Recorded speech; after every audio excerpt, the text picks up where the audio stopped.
Have you experienced the awesome power of the Panasonic Real 3DO system? Obviously. Presenting 3DO, the most advanced home gaming system in the universe. It's time to put away your toys. 3DO from Panasonic, Gold Star, and Creative Labs. A new low price and free games. Mind-blowing graphics of Panasonic Real 3DO. 3DO.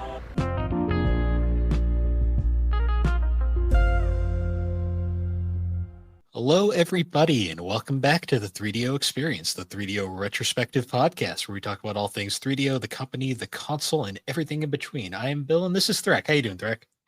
Oh, Bill, I'm doing dandy, I guess. How are you? I'm doing okay. I'm mentally a little better. Went on a vacation. Just got back. I saw Needed that. it. Yeah, went up to the Catskills in New York State, which was fun. It was good. It's good. Got to do those pedal cart things where you're on like the train tracks and stuff. Yeah, those are fun. Yeah, it was like we were like going like super hard, and like we were catching up to the people in front of us. So I'm like, oh, we got to slow down now. No, you bump them and say, get the fuck moving. Come on.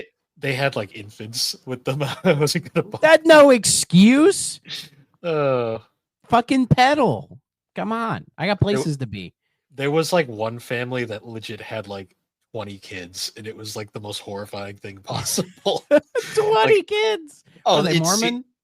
I think it was like 3 families, but they were all like the same family. But there was like literally like So it's like a 20 weird polycule. You discovered one. either that or it was like a bunch of cousins or something. But like, my God, That doesn't change. It could just be a weird polycule. Either way, like we were there, and like Alex was like slowly getting more and more annoyed, just like the whole time. Whatever, man. Some people choose to live a life like that, I guess. Like most people have like 0 to like 3 kids, and that's about normal, you know. And then when you hit 4, I'd say 4 is like your limit of like normal. After 4, it's like, what are you doing? This is just your life. Your life is just pumping out babies for some reason. Yeah. And the people that do it are always like the weirdest fucking people. You know, Yeah. it's like white people who are just like, you can tell they're just really fucked up in the head, you know? It's usually what it is. Yeah. It's that weird. was It's very weird.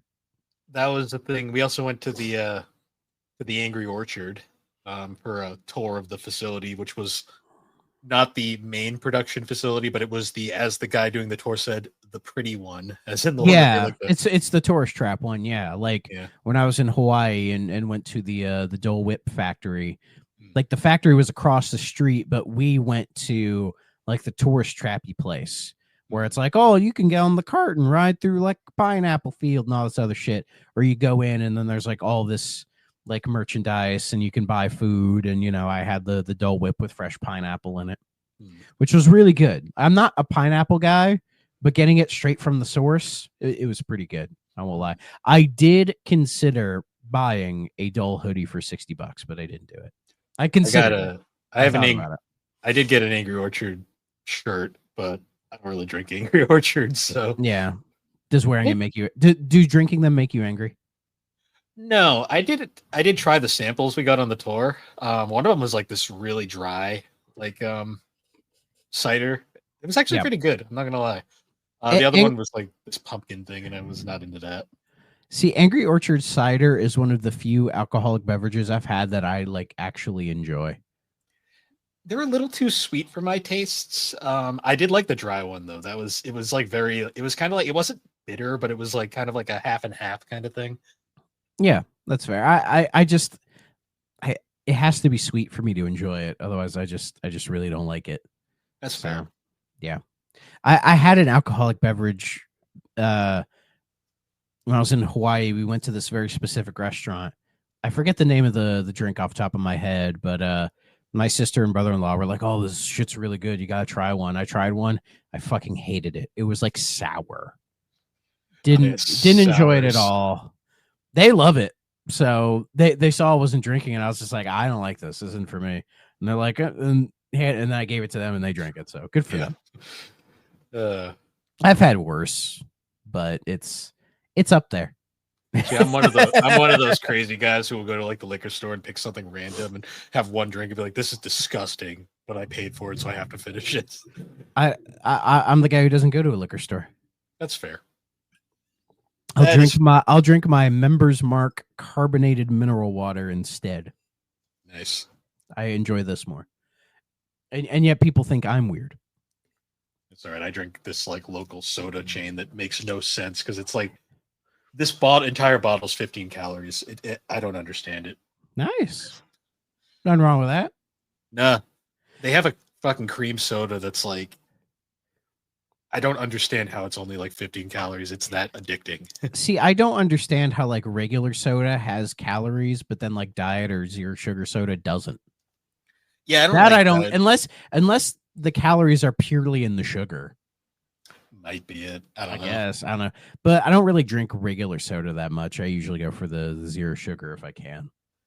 I'm sure it's worse for me, and the chemicals are probably killing me on the inside. But hey, whatever. We're all gonna die someday. Yeah, might as well enjoy it. Other than that, though, pretty mellow news week. I spent the week playing Power Wash Simulator 2. I'm sure some of our viewers know that I'm a big fan of Power Wash Simulator 1. And yes, I bought Power Wash 2 day of release, of course. I'm already like 30 hours into it because I can't be stopped. And it's really, really good. It's Power Wash 1 again, pretty much. But there are noticeable improvements, which at first I was like, what can you improve on a perfect video game? But there were things. Well, for one, they completely redid the art style and the graphics. Like the original game was very much like playing with like Unreal assets or whatever engine it was in. It felt like it was just flipping default assets. Here it felt like they redrew everything, redesigned it to have a little bit more of a cartoony, identifiable look, but it still fits with the first game. Yeah. But like the controls, like it feels a lot better to play. It doesn't feel nearly as stiff. The buttons have been completely remapped in a way that I think logically makes a lot more sense. I'm still getting used to them just because I'm so used to how the original is, but you do have an option to go back to the classic if you want. Soap has been completely revamped. So instead of having like 6 different soaps for just like individual specific surfaces, they just give you one thing of soap that it refills every job. It might recharge as the job goes on, I think, as well. So for certain things that are a little tougher to get out, you can just put a bunch of soap on it and then you can just spray it right off.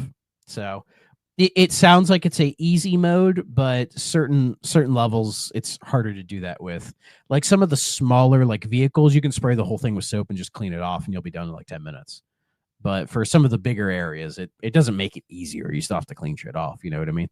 And if you're missing, this is probably the best fix, is that whatever little things you're missing before it would give you the list of like the last 3 things, it still does that.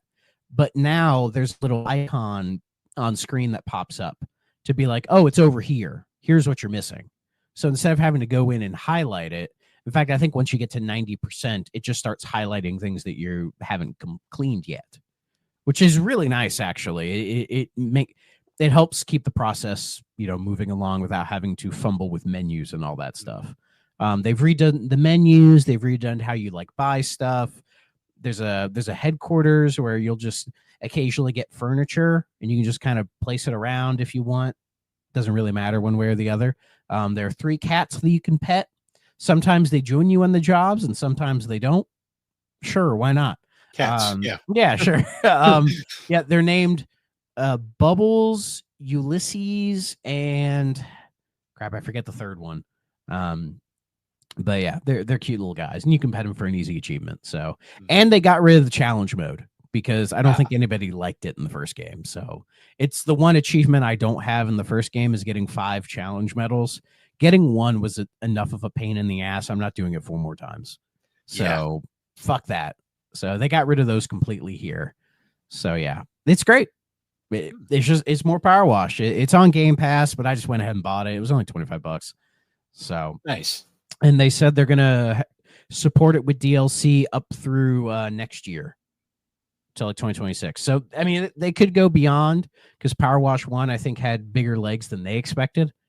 It's possible 2 could have the same, but I'll be there for all the DLCs. It'll probably, I'm hoping it's going to be the same thing as before, where it's a mixture of like free ones and paid ones, like the paid crossover collaborations that they probably have planned, and then like more free, like Muckingham Files kind of stuff. Because I liked how they did it in the first game. Yeah. Like, oh, if you just want some free editions, here you go. But like the crossover ones, well, we have to charge you because it's more for them than it is for us. But credit to Future Lab, because they were able to publish this one as well as develop it. So they must have got a lot of money from the first game. Yeah. To self-publish. So good for them. And that's part of why I supported it. To support your local indie dev. Nice. That's really the bulk of what I've been playing this week. That's fair. I have not played anything because of vacation. I went to the movies yesterday. That was about it. I've been my like last week of work for this like contract job, and there's like nothing to do. So I've just been spending my days watching movies. Nice. Like I'll watch like 2 movies a day at work. It's great. So yeah. Yeah. We went to me and Alex went to go see the Chainsaw Man movie yesterday. Oh yeah, I heard about that. It was funny because we're like standing. I don't know anything about Chainsaw Man other than that there's a dog with a chainsaw that comes out of his head. And people fucking love it. That's all I know. It's interesting. That's the best way to put it. Sure. I won't deny that. It's very hard to explain. That's what I'll say. But well, funny. It's like any anime. You could just say, yeah, bullshit happens and people love it. And I go, okay. Yeah. Sounds about right. But with what was funny is we went to the Regal at MGM and the casino. We're in there waiting, and it's like we're like 10 minutes before the film starts, and there's like nobody there to like scan our tickets, and we're just like looking around, and we just kind of like looked over at the person behind the concession stand. We just kind of asked, we're like, "There's nobody here," and he's like, "Oh, give me a minute." So he walks out back, and he comes back in, and like this lady just pops her head out and goes, "Oh, you guys are good. Just walk in." We're just like, okay. You've never done that? You never just like, if nobody's there, you're just like, "Yeah, fuck it. We have the ticket, so if they get mad, they'll be like, here it is." No, we were trying. It's not your fault they aren't there. It was just super funny. We're like, oh, so we could have just walked right in. Yeah, I've done that before, where you buy the ticket and then there's no ticket person, so you just walk by and you're just like, and it's like, hey, if they say anything, we'll just show them the ticket. Yeah. Many years ago, a buddy of mine worked at a movie theater, and so me and him used to just, because he'd get free movies, like him and somebody else. So usually at the end of his shift, me and him would watch like a movie or 2 at night. That was great. Sometimes we get the theater room all to ourselves, which was great, because then we could just be stupid, annoying shits. And then I'd get like free popcorn, because at the end of the night, they would just take all the popcorn that they had left, because they just pop a shit ton of it throughout the day, and just put it in these giant bags. Because it was just going to get thrown out. So a lot of times people would just fill trash bags with it. And and there was one time where I literally took like the large one and just like shoveled it in. And it was like near the end of the day. So they're like, don't worry about it. It's already canned out. So it's going to get thrown away anyway. Yeah, exactly. So you get it for free. I mean, back in the McDonald's days, that's what I do. If there was like some chicken nuggets left when we closed, I would just eat them while I was closing up. It's like Dunkin' Donuts, like working night shift. Like they just give you free shit all the time because they were just throwing it away. Because that food's gonna get thrown out. It's like you might as well just take it. Yeah, yeah, might as well. So we did have a private theater though. There was legit nobody else there. Another like awesome. a couple the best time. A couple showed up halfway through the movie, and then they left before it was even over. And we were like, okay. I think they just waltzed in, not knowing what it was. Yeah, they're like, "Is this a Leatherface movie?" Well, it was great because like the girlfriend in that couple like doused herself in perfume during the film. Alex almost gagged like halfway through it, and then they left, and Alex was just looked at me. She's like, "What the fuck?" Like, I don't know. Don't think about it too much. You'll hurt yourself. That was our movie experience. Oh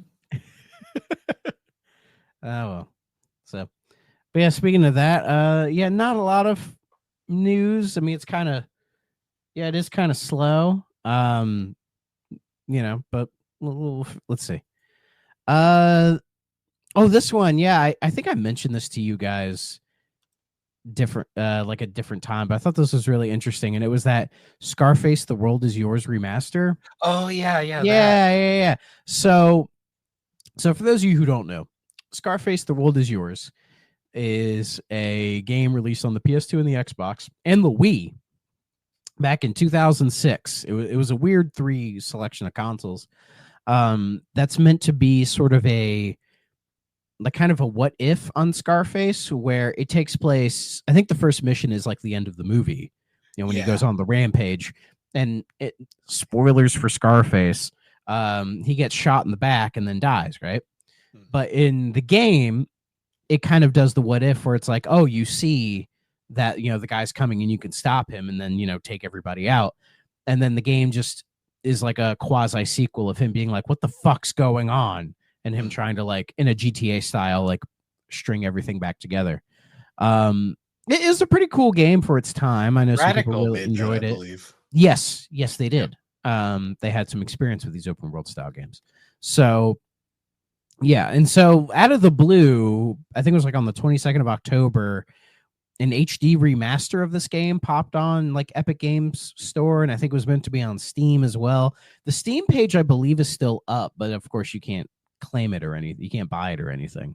They were selling it for $30, and they're touting as like an HD remaster kind of a thing with like optional HD graphics updates and all this other stuff. But what people found was it was using like weird AI technology to do the graphic upgrade, which is a lot more common these days than you'd think, especially with certain remasters. I think the new Plants vs. Zombies has a bit of that in it as well.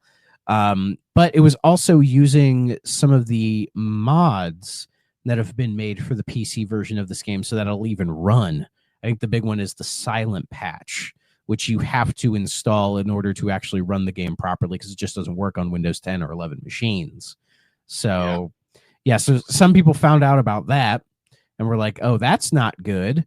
And in fact, I think one of the modders actually said online that they're not sure how these people got the rights to it, because because NBC Universal owns Scarface. And they said, quote, I know that the holder of the Scarface license wasn't willing to re-release this game, so this is suspect. And you would think something like this they would want to do a teeny bit of marketing for if they were willing to do it, right? Like throw a trailer on YouTube and be like, oh, we're re-releasing this, 2006, cult classic or whatever, right? So, yeah, so the whole thing seemed really suspect. Because the rights to this game are probably somewhere in, or at least the source code is probably somewhere in Activision at the moment. Yeah. So in a weird backhanded way, this game is probably joint owned by Microsoft and NBC Universal. Two great companies these days, right? Yeah. But anyways, so people found out about that real quick, and then not long after, this got taken down because some people bought it on the Epic Games Store, because that's where it was, and that's how they found out what they found out about it. But you can't get it there anymore. So my guess is probably NBC Universal found out about it, or somebody let them know, and then they called the publisher and said, hey, what the fuck is this? And promptly took it down. As far as I know, there hasn't been any updates. The only update I have is from the game's publisher. What was their name? EC Digital. Great name, right? They said, saying that it has entered urgent discussions with multiple parties concerning the project's status.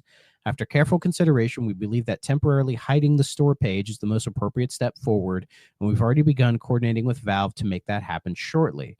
The current page was initially intended as a placeholder while we worked through ongoing licensing and technical matters. Unfortunately, the unintended release of certain builds on other platforms caused unexpected complications and concerns. Because of that, we feel it's necessary to pause and reevaluate. Now, that wouldn't surprise me, but also at the same time, it kind of reeks of they probably didn't get the rights to this. Yeah, this is, it kind of reads like them being like, oh darn, we got caught. Whoopsie. So they're trying to fix it.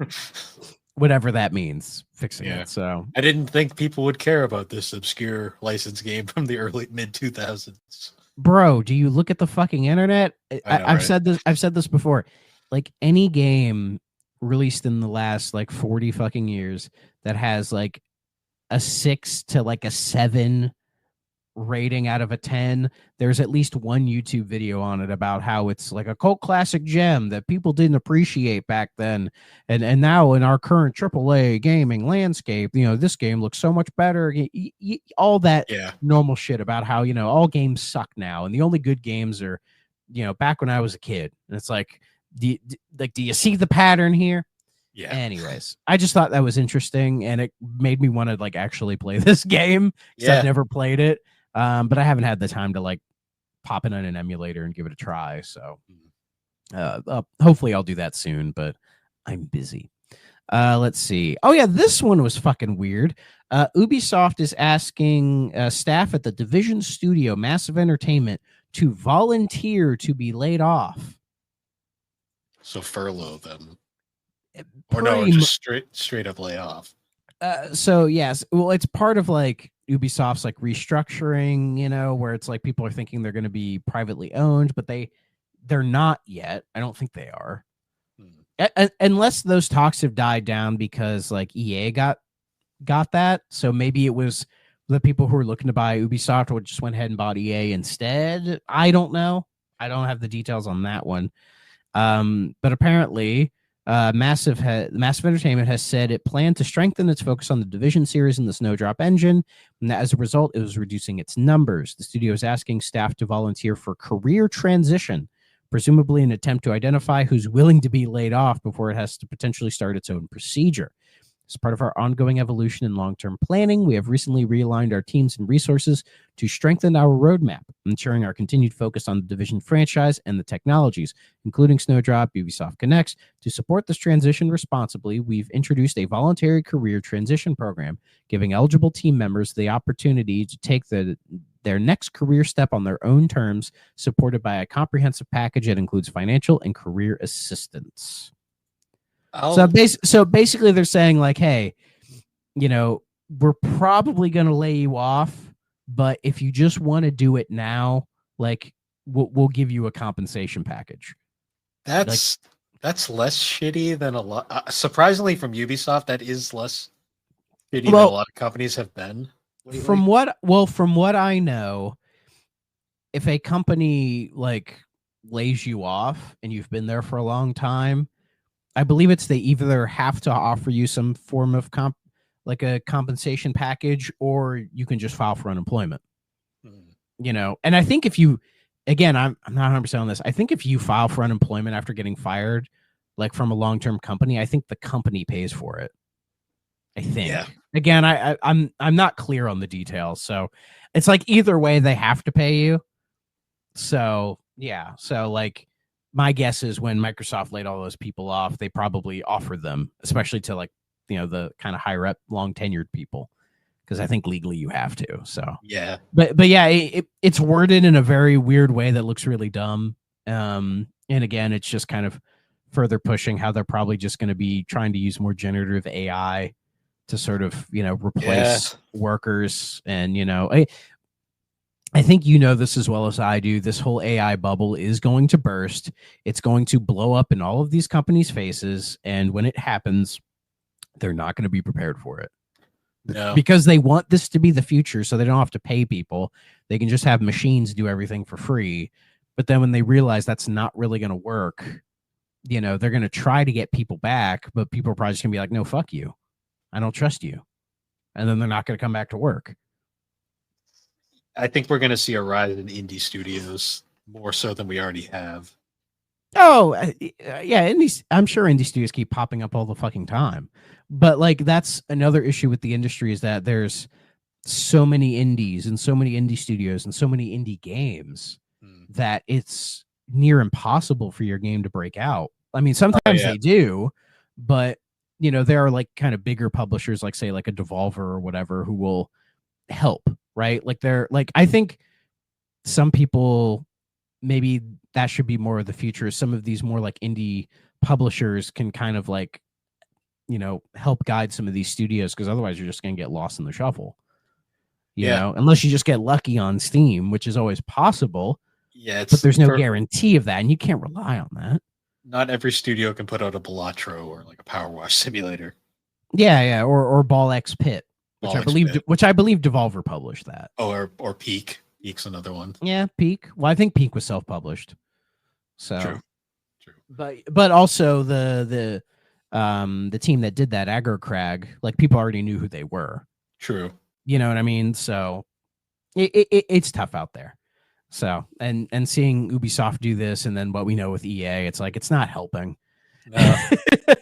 So and let's see here. Oh yeah, did you see Sonic Rumble finally has a release date? Yeah.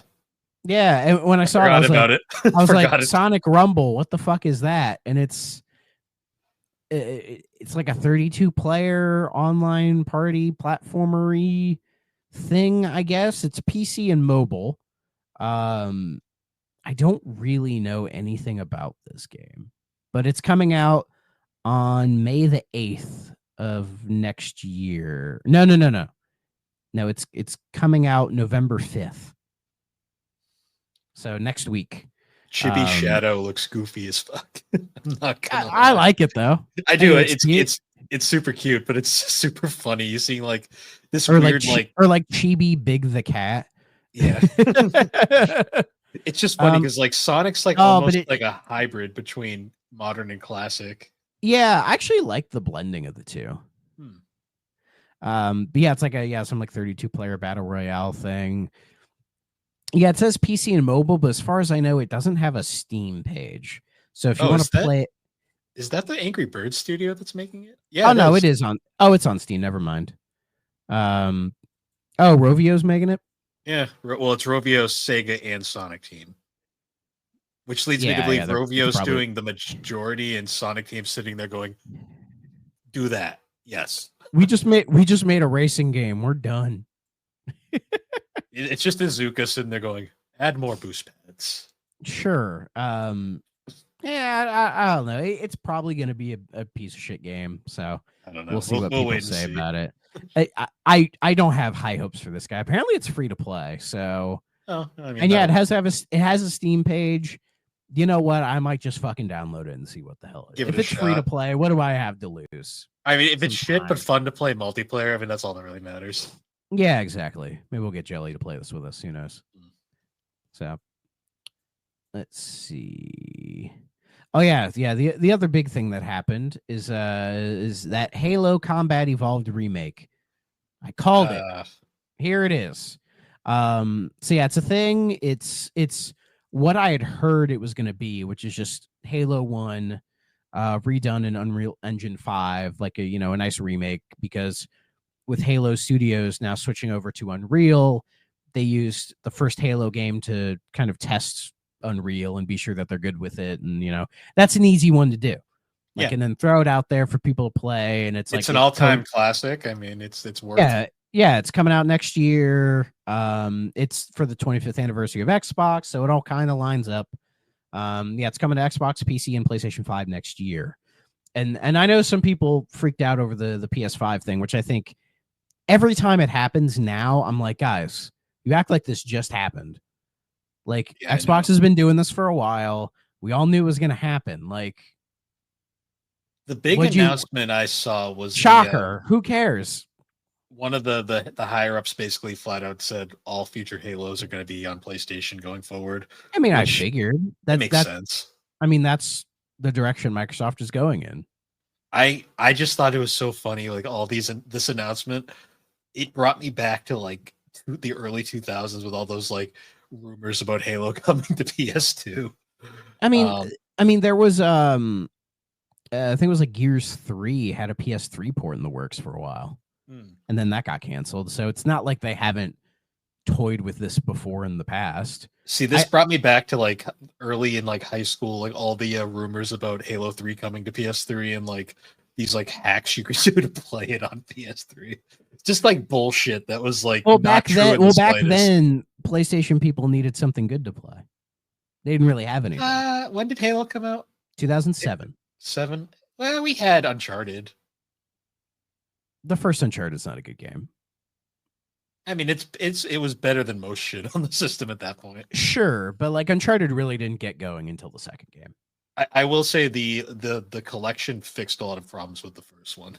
I will say. Yeah, I'll believe that. Yeah. So, but again, it's like it's them just reaffirming what they've been saying for a while now. It's we had multi-platforming shit. Like, okay, cool. Yeah, there's always Ratchet, but yeah, they're always. It's just them saying like, yeah, we're just putting shit on everything. Like, yeah, like we already know what's happening. Like, what's the big deal? Like, people, I don't get it. I don't get it. Like, because I think Microsoft, they're going to try to have their cake and eat it too with having their own hardware and putting their games everywhere. They're going to try it and see if it works, and we'll see. The fact that we still have these console fanboys that are like losing their minds leads me to believe that these consoles aren't going anywhere. Well, I've said it before, and that's like I'm so tired of hearing the Xbox is dead thing because people brought it up again, and it's like, guys, it's not happening. Okay, it's not. It's not Xbox. Like gaming for Microsoft is not going anywhere. No, it's not. It's such a dumb argument too because everyone's like they're gonna go the Sega route. I'm like, well, first off, Microsoft isn't financially in the toilet like Sega was at the time. No, though, if this whole AI thing does blow up in Microsoft's face, they might be. Fair. I will say that, but it won't be because the video games didn't work. You know what I mean? Like, if Microsoft goes to shit as a company, which is possible, it won't be because Xbox didn't work. That's like not going to be the reason why. And clearly they're setting the company up for that. Like, they're not relying on Xbox to be the big thing, like how Sony relies so much on the PlayStation brand to succeed. I know it's not everything, but like, if the PlayStation brand failed, what would Sony be? Just a film studio at that point? Film studio electronics company. Yeah, I mean, they do a lot of music publishing as well. They also have a massive anime department now because they have a shit ton of stuff. But yeah, but even still, like, if the PlayStation brand failed, I think Sony's financials would not be great. Whereas if the Xbox brand went away, it's probably not going to affect Microsoft that much. But again, they've invested so much in games. I just don't see them completely abandoning it. I've said it before. They're not going to make up all that money going third party. They're just not. I mean, but when they're trying to, I don't know if I mentioned this last week, but like I heard that they want the Xbox brand to have a 30% profit margin, which is far and away higher than what Sony or Nintendo want. It's like, that's why the prices have gone up on everything, is because they're like, oh, we need the profit margin to be that high. And it's like, why? You've never wanted it to be that high before now. Yeah. Like, what it's just especially when it's a weird decision, especially when they're struggling to sell systems. Yeah. I just don't think Microsoft has ever really had a clear vision on what they wanted the Xbox brand to be. No, I mean, just don't. And I feel like they're not letting like Phil and Sarah and Matt Booty and all like the main people. They're not letting them run it. No, I feel like honestly, if Phil Spencer, Sarah Bond, and Matt Booty were running like the Xbox brand as like their own thing, it wouldn't be this bad. I really don't think it would be. No, like people are quick to give them shit about it, but I'm like, they have to answer to Satya Nadella. I hope I said his name right. The CEO of Microsoft. Like, he has to sign off on everything. So probably a lot of it's coming from him. Yeah. So I've never understood the Phil hate. Phil seems like he's the only person. If anybody else was running Xbox, I feel like it'd be worse. Genuinely, I do. Well, there's a reason why Peter Moore said fuck it and left. Yeah. So he was like, I can't deal with this shit anymore. Yeah, but like, it's weird, it's dumb, I get it. But I'm not going to be that guy on Reddit saying, "Oh, I'm selling my Xbox," because the whole thing. And I'm like, well, people who do that, you can tell the only reason they bought their system was just to mess around with Game Pass or whatever. You know, they weren't people who were like, they're just trying to get like attention on Reddit, basically. So whatever. Yeah. Again, I'm going to use my Series X until it fucking dies. I don't really care. You know, I don't really have the money to invest in another console and another ecosystem.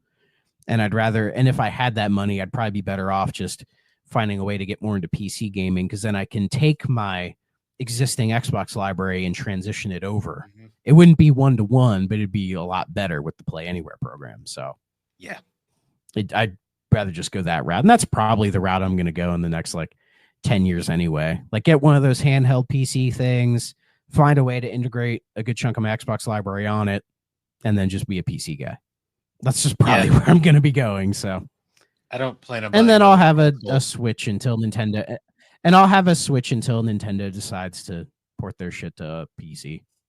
That'll be the day. That'll truly be the day the internet fucking implodes, and I can't. Yeah. Wait. Well, that would be crazy. That's like the one thing in gaming I think would be actually crazy. Yeah. Like I can't believe this is happening, but I'm just not going to rule it out, because you never know. Crazier things have happened, right? All I'll say is final note on Halo. That pistol better be broken as fuck, because if it's not, I'm going to be They ruined the best part of that game. And there was some controversy about if they're using like AI or not in the game or whatever. And then like, you know, Halo Studios, there's like, oh, we're, you know, using it as like a tool, I think, or something like that. But they're not like replacing people with it. And then people just don't want to believe them because they're dumb. So it's like, I don't know. I mean, if it bothers you that much, just don't buy it and don't play it. Like, again, the way some people react to this shit, it's like, you don't have to buy it and play it. You're acting like you're going to be forced to. I know that. Play it and you're fine. That always drove me nuts. They're all like, it's an outrage. I'm like, well, you bought it. They're like, well, yeah, but. Yeah, like, whatever. Okay. Whatever. Just when the developer direct happens in January and they show more of Horizon 6 and Fable and all that stuff, that's what I'm interested in. So we'll see. But my last thing I got, I just thought this was really interesting. So do you know the series Battle Arena Toshinden? I do. So apparently, Japanese media company IDA, which has been acquiring and licensing classic game IPs, has announced that it has signed a licensing agreement to mark the 30th anniversary of the first Battle Arena Toshinden. And in doing this, they are remastering the first 3 for modern consoles. Is it bad that I didn't realize it was a series? I thought it was just the first game. I didn't know either, so don't feel bad. I remember it being like one of those like early 3D fighters on PlayStation. Like it was a big deal at the time. Yeah. And so I guess they're doing a trilogy release. Well, just the first 3. I guess there was a 4th one, but they're not bothering to do it.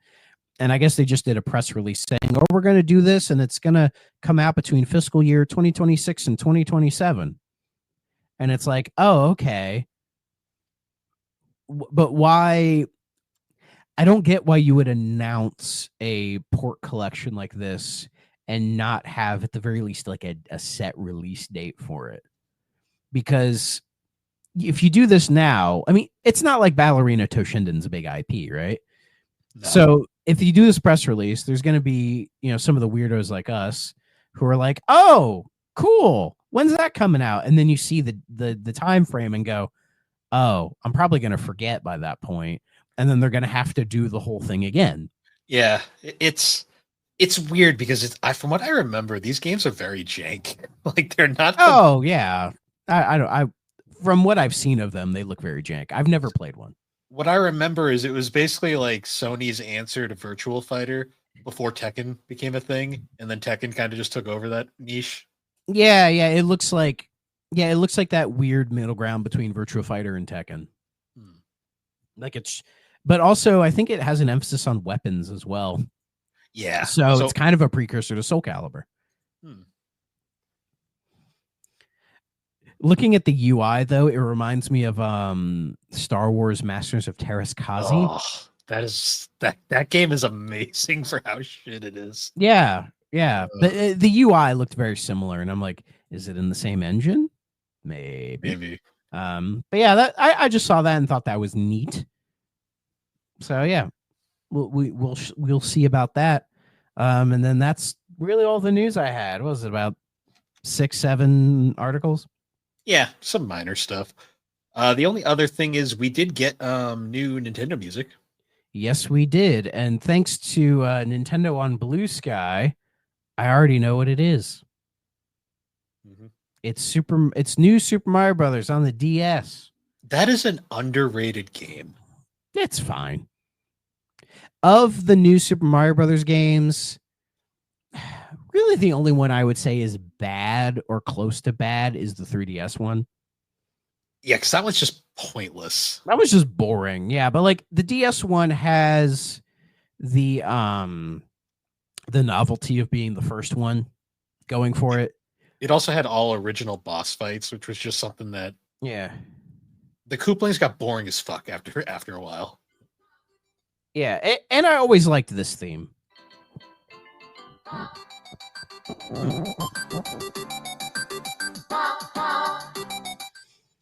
That new Super Mario Brothers. Yeah, that's a very NSMB thing with the weird, like a choir being hit on a keyboard. Yeah. And if you play new Super Mario Brothers today, I think some people would be surprised at how many like 2D assets are in it.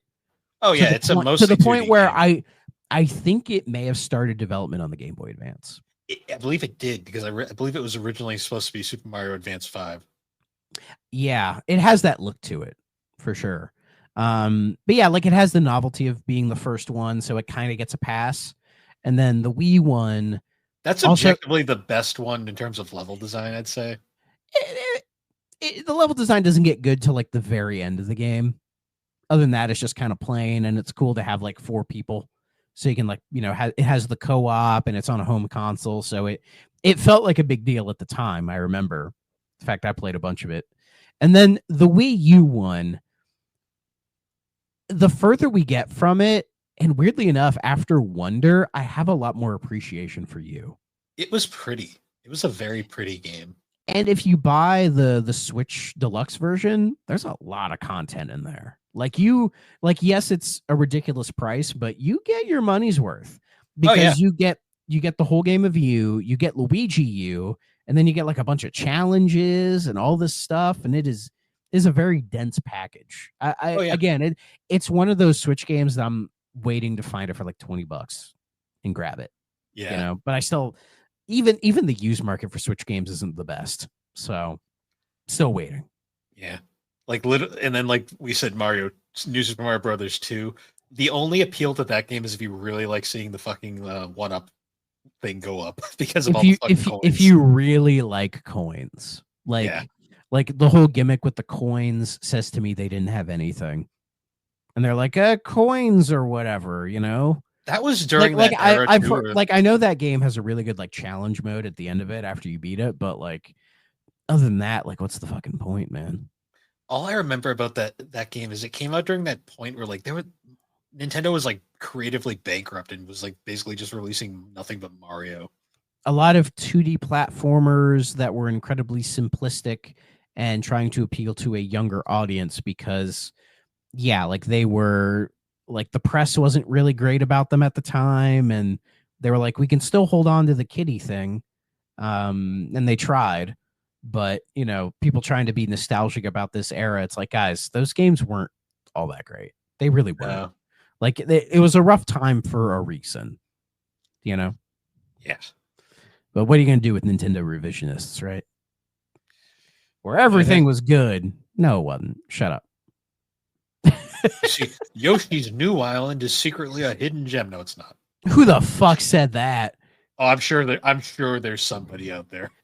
They're wrong. They are wrong. And I'm a guy who likes Yoshi's Island DS. Yoshi's Island DS is actually a fun, unique experience. It's not as good as the original. No, but I like it for what it is. Yoshi's New Island, that game is the most creatively bankrupt game I've ever seen. Some of the worst music I've ever heard. Oh, yeah, in any game. It's bad. But New Super Mario Bros. Yeah, go play it. The soundtrack is solid. And if you haven't played it, yeah, go play it. It's a solid time. It's Mega fun. Mushroom is fun for like the one level it appears in. Yeah, and you need the mini mushroom to access the secret worlds. There's a couple secret worlds. 4 and 6, I think. Yes. Because for some reason they decided to make 2 of the worlds hidden. Why? I don't know. Yeah. You feel with NSMB they were trying to do something a little different. A little bit. But they didn't want to go completely wacky. It's honestly the only new Super Mario Brothers game where the new I feel like makes sense.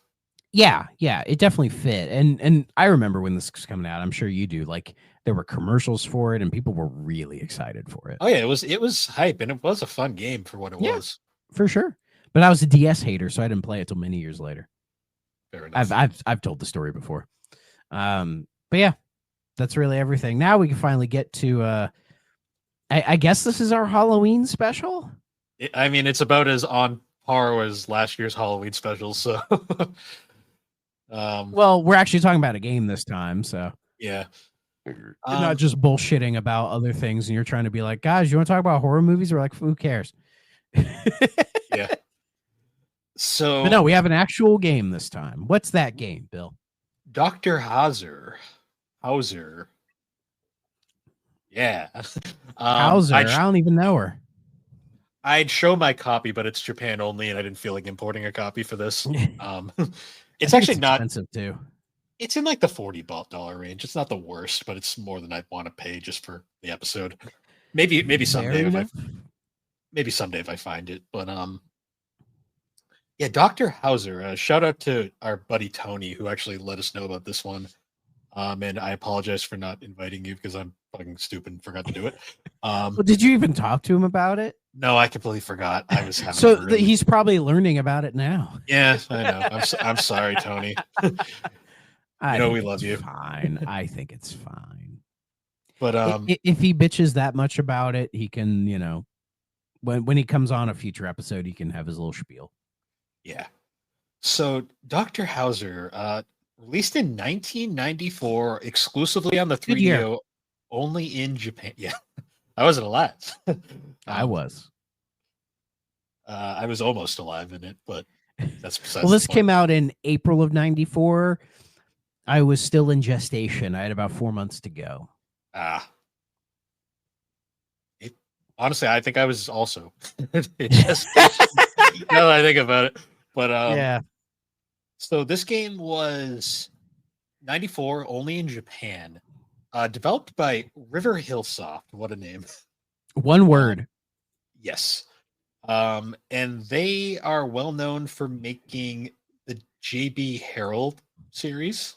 Yes, which is a series I think we're going to have to touch in the future because I think one of these came to 3DO. Maybe. I'll have to look into that. Yes, the Blue Chicago Blues. So we'll have to look into that. That's redundant. But yeah, I think I have it on the list. And very interestingly enough, I was looking through some of the notable staff that worked on this game. One of the programmers was Akihiro Hino, who would later go on to found Level 5. Yes, and I believe he is still like the CEO, like the president and CEO of Level 5. So, yeah, good job, dude. Where's my fucking Leighton, you bastard? Yeah, we'll get it eventually. Next year. At least you guys are getting something. The Ace Attorney fans are just sitting here going like, maybe someday. I wouldn't be surprised if Capcom was thinking about it. I hope so. But so this game is very fascinating for a lot of ways. Yes. I mean, did they have permission to use the Alone in the Dark engine? It does look very similar. Dude, it's a fucking clone. What do you mean? It is, but it also isn't. When I say clone, what I mean is like the camera angles, the graphic style. Oh yeah, it was everything like that stuff. is Heavily ripped inspired. exactly from Alone in the Dark. It's like to the point where if this came out now, there would be a lawsuit. Because you know how people are now with fucking IP shit now. But like it's so similar, it's crazy. Maybe they got away with it because it was Japan only. It was Japan only, and it was different enough because the big notable thing with this game is it is actually the first survival horror game to be fully rendered in 3D. Yes, there is no 2D art or at all. It's completely 3D. It still uses fixed camera angles for the most part, though you can change that a little bit because you can alternate between like your third person fixed camera angle perspective, a weird overhead perspective, like early like GTA 1 and 2 style, which I only really used in one section, and then first person, which first person is like it's a neat idea, but I don't think this game really works in the other camera angles. You just kind of have to stick to the third person. Yeah, it's kind of like this is almost like they took Alone in the Dark's basic concept and decided let's actually try and expand this to make it more fleshed out. I think they played Alone in the Dark and said, okay, what works? What doesn't work? What can we do to like make this a better experience? And I'd say they succeeded. Because I'm still not a huge fan of the original Alone in the Dark. Alone in the Dark 2 is better. Was better, but also for all of its like quirkiness, you know? But what I like about this game is, well, 2 words: no combat. They got rid of the combat entirely because in Alone in the Dark, that is the worst aspect. By far. Sucks. And I think these guys knew that. So they're like, but what makes this work? Well, when you have the fixed camera angles and you're kind of exploring in this kind of spooky house, there are different ways of making this work. And how they do that is by focusing on more of like, you know, the exploration and collecting items and solving puzzles and all this other kind of stuff that you do. And it relies a lot more on like atmosphere to try to give it that, but I don't think this game is scary at all. I think like, any horror attempt is like just not there. You know, I love the graphics for like the characters, but my god, the main character's face is so fucking funny at times. He's just like raising his eyebrow and looking at the camera. Like, you know what he looks more like invested than scared. He's like, what's going on over here? It's almost like early cell shading, but not quite there yet. I don't think they had the tech for that, but I see what you're saying. You know what it reminds me of? The graphical style, it's like a much more crude version of Fear Effect. In a way. I could see that. Like, Fear Effect, I think, pushes that tech a lot further, but also that game came out like 6 years later. Fear Effect is also not 3D. Fear Effect is all like streamed like real time like footage in the background. Yeah. Fear Effect is a very different beast entirely. Didn't that get a port recently, like a remaster? No, it had one that was announced and we never heard about it. Okay, I thought that was in the news not that long ago. Yeah, it was announced and disappeared. maybe they were like, oh, we're going to do a remaster. Then the people who actually own the game went, no, the fuck you're not. I think it was more a case of they were like, we're going to do a remaster, and no one gave a fuck. And they were it did come out. Okay. It came out August 29th for Switch, PlayStation 4, PlayStation 5, and PC. How the fuck did I not So see it that? is out. Though oh damn! When the fuck did that? Why am I not seeing the Steam page for this?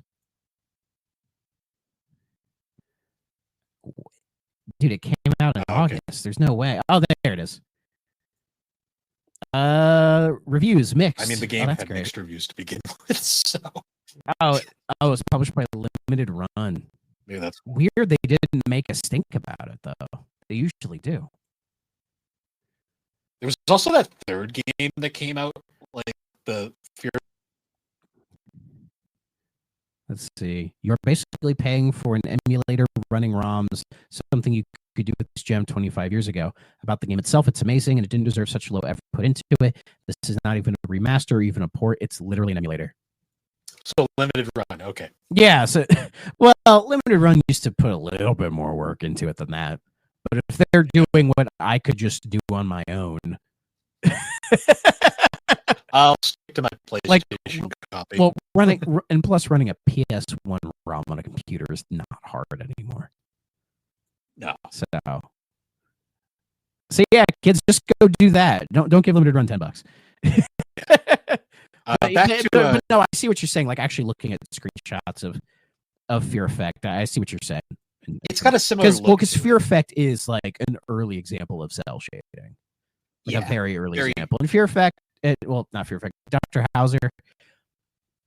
I think with like the design of like the face of the guy when you get into the close-ups, it does look similar, but they were very limited in what tech they had back in '94. Yeah, this is very much one of those games that's kind of pushing the 3D. Yeah, I would say that. The game runs incredibly slow. Yes, it does. But what's crazy is the menus, smooth as butter. Oh, yeah. Like when you want to go save or look through your inventory or whatever, it like catches up and it's like, oh, perfect. But then the game loads and it is chugging super hard. And I think that's down to the constant rendering of 3D graphics. Yes. And the 3DO wasn't really up to the task. It gets to the finish line. I did beat this one. It took me less than an hour. It's a very short game. Sure. It's like, holy shit. Though, honestly, I think it was to the benefit of the game because it chugs so bad and there's really not that much to do. It's lacking in like any sort of interesting plot or like well-made puzzles or even like spooky atmosphere, that the fact it only lasts like 50 minutes is honestly to its benefit because then you're in and you're out. Yeah. You know, and then you just go, it was all right. It was fine. But if it lasted like 4 hours, I would have been like, fuck this game. This game's trash. I can excuse the performance just for the fact that it's what it's doing and what we know about the 3DO now. It's kind of like, yeah, I get it. Yeah. And it's not unplayable. No, it's just rough. No. And it helps again with there like not being any combat or not. There's nothing really that strenuous that happens until like the very end of the game. And like Alone in the Dark, you can save anytime, anywhere. There were a couple rooms I couldn't save in for some reason. It happened very rarely. But for the most part, like... Yeah, you can just save wherever you want. You're fine. It's like when you play Resident Evil, like now again, and then you go back to these games, you're like, what the fuck, Capcom? Like, why? Though I could see why, like the big thing with this game is that like this game, along with like Sweet Home and Alone in the Dark and all that are like considered the main influences on Resident Evil. And this game, I see it. I genuinely do. This like game... the fact to think about it, just like Resident Evil 1, you're locked down to one location the entire game. And it tries to have a focus on atmosphere and collecting a bunch of random items and trying to solve little puzzles and, you know, solve this mystery of what the fuck's going on in this like little mansion, right? Like it's very similar in that way, but it doesn't have like the combat or the spookiness that I think something like Sweet Home probably did a better job of, or arguably even Alone in the Dark, because I think it has a better handle on horror because at least it like tries to show you some scary shit. Whereas Hauzer never really does. No, Hauzer is more impressive than it is scary. Yeah, like Hauzer, it reminds me a little bit of The Seventh Guest. Yeah. You know? I did like the story that they were going for because I played a fan translation of this. I just played what I had. I don't think it was exactly the fan translation, but there was dialogue in English. It's not like high art, but it is kind of fascinating. Like just kind of like seeing where it goes, and the kind of payoff the end's kind of lame, but I thought it was okay. Well, Bill, why don't you tell us the story of Doctor Hauzer? I'll use the fun Wikipedia plot. The backstory of Dr. Hauzer is explained during the game's prologue, expounded through its protagonist. Set in 1952, it follows Adam Zadler, a young reporter from Boston Science Monitor newspaper. Adler has built his decade-long career around covering stories about Dr. Hauzer, an eccentric archaeologist from Boston University. Wow, this one hits close to home. It's in your backyard. World famous for his scientific discoveries, Hauser suddenly vanishes from the public eye, and Adler tracks his last known location to a secluded oceanside mansion. Adler quickly learns that the house is riddled with perilous traps, locked doors, and secret passageways. Also strewn throughout the mansion are journal entries detailing recent events. Having the home built over the excavation site, Hauser and his two assistants unearth a stone lithograph relating to cherubium, biblical beings tasked by God with protecting the Garden of Eden. Yeah, it goes to. It's a '90s game. It goes there, of course. Naturally. Hauser's devoted wife, who accompanied him, eventually died from illness while he was preoccupied with his work. Hauser's obsession with cryptic tablets steadily grew, leading to his belief that if he was able to decipher its meaning and communicate with cherubium, they would lead him to paradise where he could partake in the tree of life and gain immortality. Hauser's increasing insanity caused him to sacrifice his assistants in the name of cherubium, and his final diary entry implies the members of law enforcement and university faculty would also potentially fall victim to his paranoia. He was a wackadoodle. Indeed he is. Like, it's not high art, but like it's interesting enough for like early 90s horror. I mean, sure. I don't think it does a really good job of explaining all of that to you, or like no, not really. It's not like yeah, Alone in the Dark, or at least you a lot of Alone in the Dark you get from reading like the journal entries and stuff. Yeah. Well, because you find books, and I was never able to read them unless I was doing it wrong. I don't remember, to be honest. I kind of forget how it worked. They would like pop up and you kind of read them. Yeah. Like it felt like all of the story was probably just in the manual, which was a very common thing at the time because they didn't really have the room for the story in the game, you know? Yeah, it's interesting. The soundtrack was okay, although the main theme sounds like the Beetlejuice theme a little bit too much. I hear it, yeah. Yeah, like I was listening to him, like I was just kind of like, And then I watched a review on YouTube, and they also brought that up. I'm like, okay, it wasn't just me. Okay. Yeah, that's funny. It's interesting too, because like the biggest complaints with this game I've seen are like the frame rate and the fact that the game's really short. Yeah. Again, I don't think the shortness is really a problem. I think the problem is more the game just doesn't really have a good sense of direction. Like, unless you have a walkthrough, I don't think you're really going to figure anything out. Yeah, but what's nice is the game isn't like ridiculously difficult, so you can just kind of wander around, pick up shit, and you'd probably eventually figure it out. You know, like if I didn't play this with a walkthrough, it probably would have taken me maybe 2 hours to figure everything out. You know, like maybe double my length, but some of the death animations are pretty funny too, like the one where Adler's head gets knocked off and just like flies away. Yeah, I didn't see many of those because not a lot of that shit happened. You know, I was curious, so I just kind of started killing myself in the game. Like, what happens here? Oh, oh my. That's fair. I did die a lot at the start because I didn't know what the hell I was doing. You know, because I didn't understand how, like, how do I pull this cabinet? Like, how does that work? Like, I'm holding the action button, but it's not working. And then thankfully, the game actually has a nice controls guide, like, in the game. And it's just like, oh, you have to push this other button and then use it to pull stuff. And I'm like, well, that doesn't make any sense, but sure, why not? In Hallelujah, there is a run button. Yeah, which is none of that hilarious. Bullshit from Alone in the Dark, which is hilarious, I think.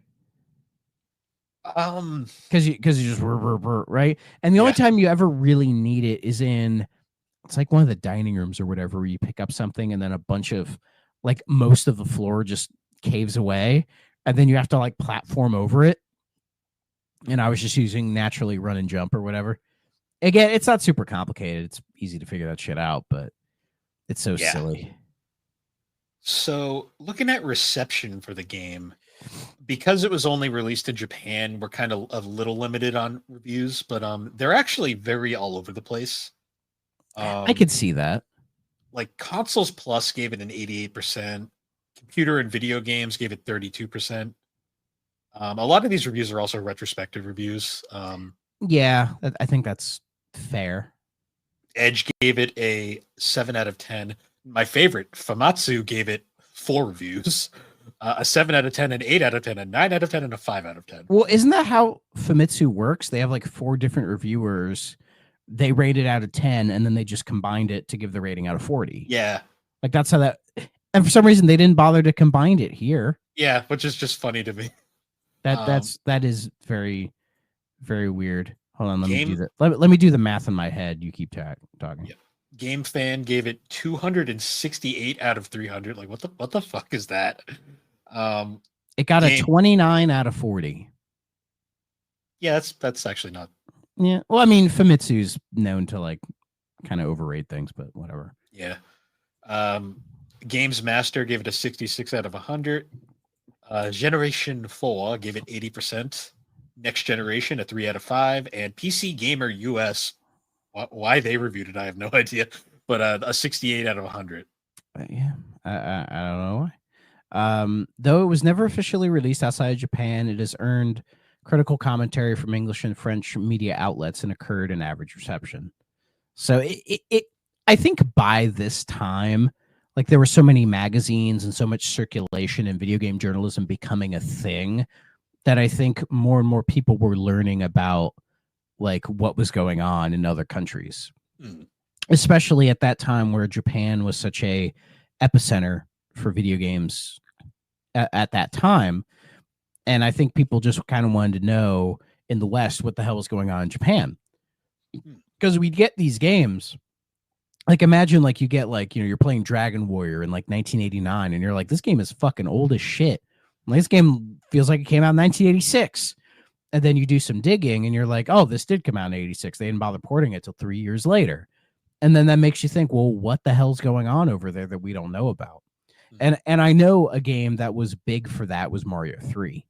Yes. All the hype that was around that game. So I think it had become part of the culture at that point to like open up the magazines and see what the hell's going on in Japan. Like what's going to come over here from there, that kind of a thing.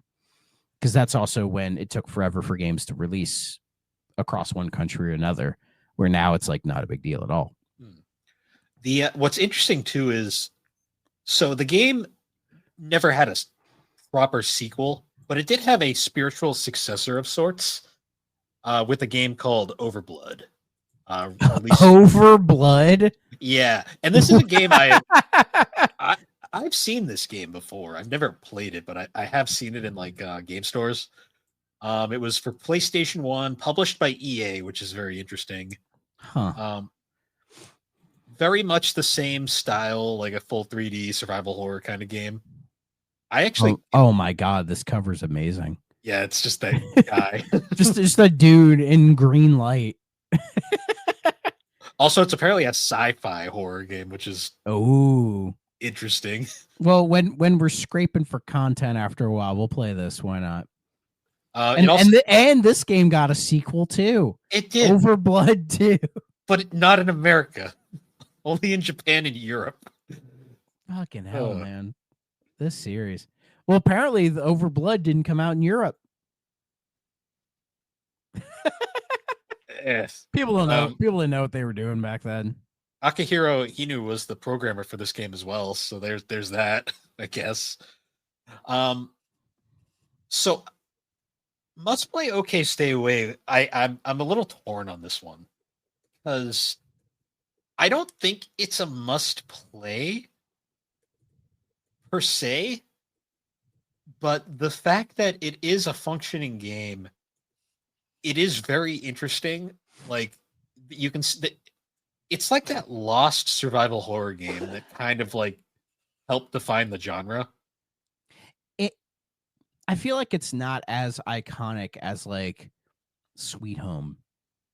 No, it's Sweet Home always gets kind of the, as far as like Japan only horror games that were a big deal. People always put that one on a pedestal.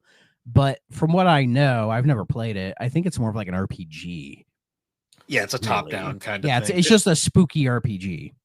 Well, because Resident Evil was directly inspired by Sweet Home and Alone in the Dark. Yeah, well, and it was meant to be like a Sweet Home remake and all that other stuff. Yeah.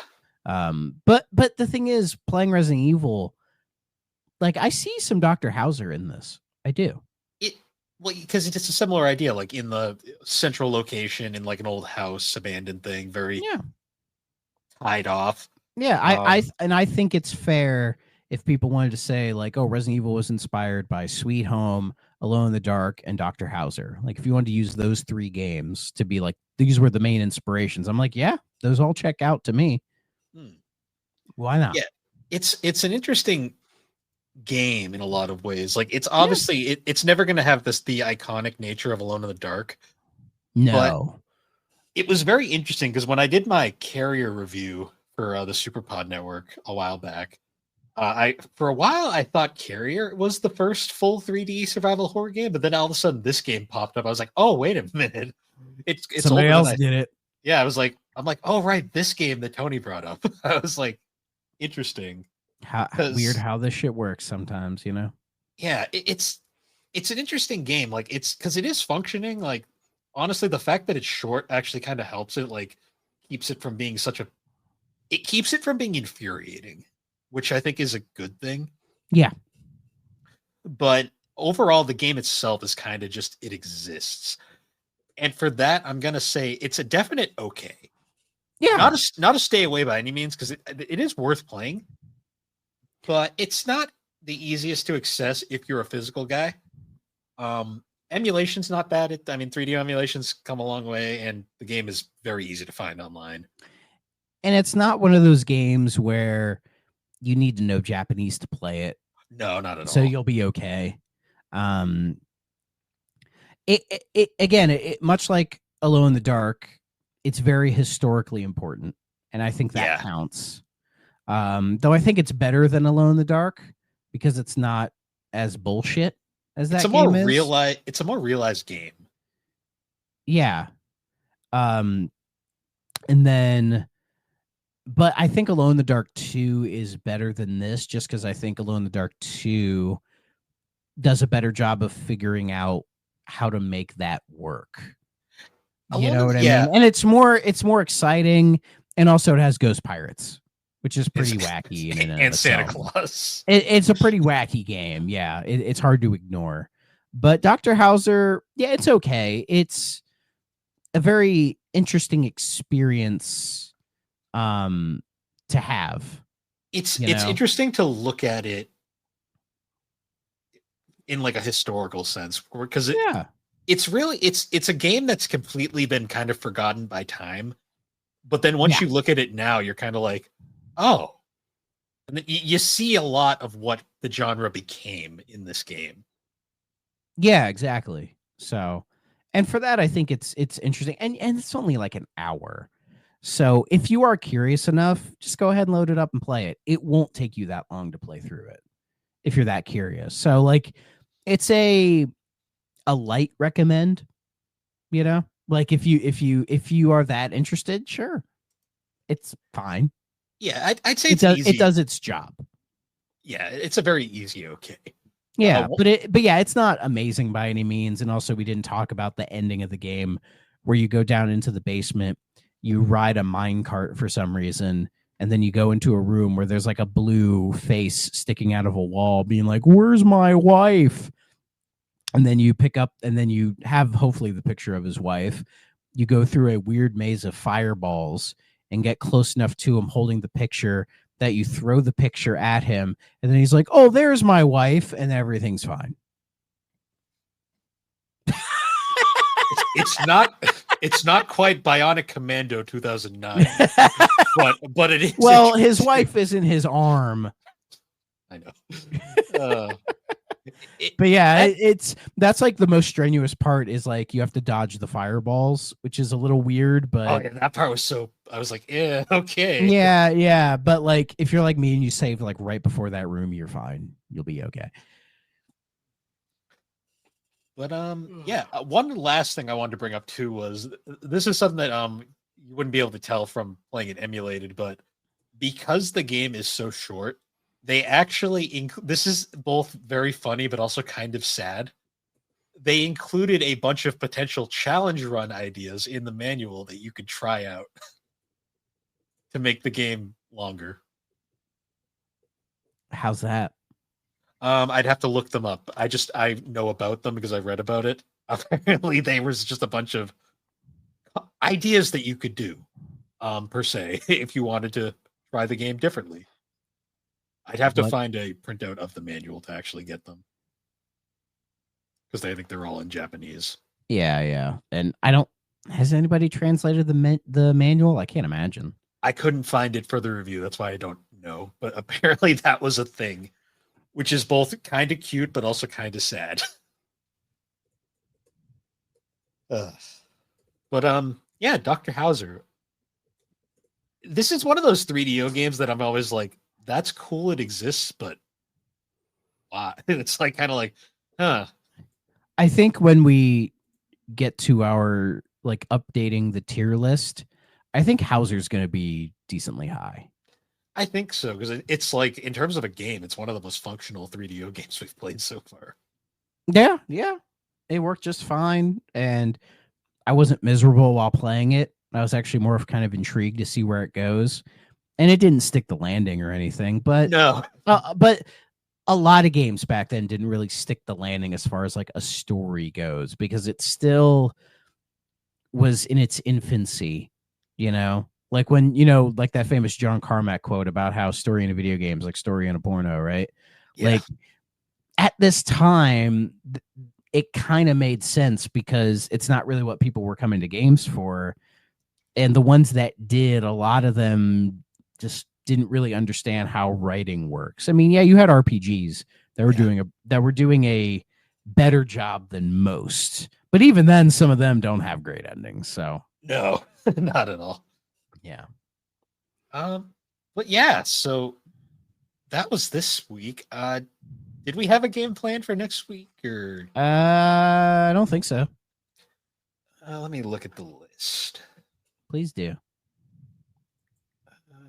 Let's see here. Goddamn phone, open drive. Goddamn it, phone. 3DO games to cover. Oh, you want to do battle chess?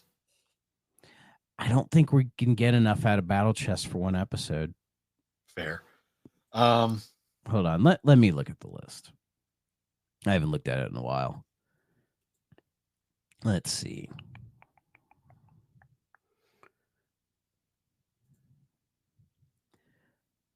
I can get rid of that guy. Let's do Let's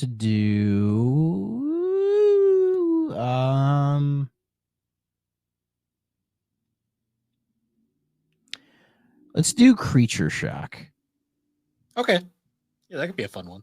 Yeah. All right, so we'll plan on Creature Shock next week. And yeah, with that, I think it's time to wrap this one up. I'm talking like a crazy person because I am tired. What the hell happened to your voice? Well, it's time to go. I don't know. I sound like a voice in a Frank Zappa album. Susie Cream Cheese, what's gotten into you? Can I offer you some zircon and custard trees? But anyways, guys, once again, thank you for joining us on the 3DO Experience. You can find the 3DO Experience on all the podcasting platforms. And be sure to check us out over on the Superpod Network, superpodnetwork.com. Awesome site featuring a whole bunch of different podcasts, videos, blogs, all of our awesome friends over there. A bunch of weird fuckers doing weird fuck shit. We're all weirdos, but we're all weirdos together. Exactly. Except for Aaron. He's the best. I mean, he's a weirdo too, but Oh, I know. fine. I know. He's the ringmaster. The boss man. But anyways, guys, once again, thank you for joining us, and we will see you all later. Bye-bye. If you're not playing on a 3DO system,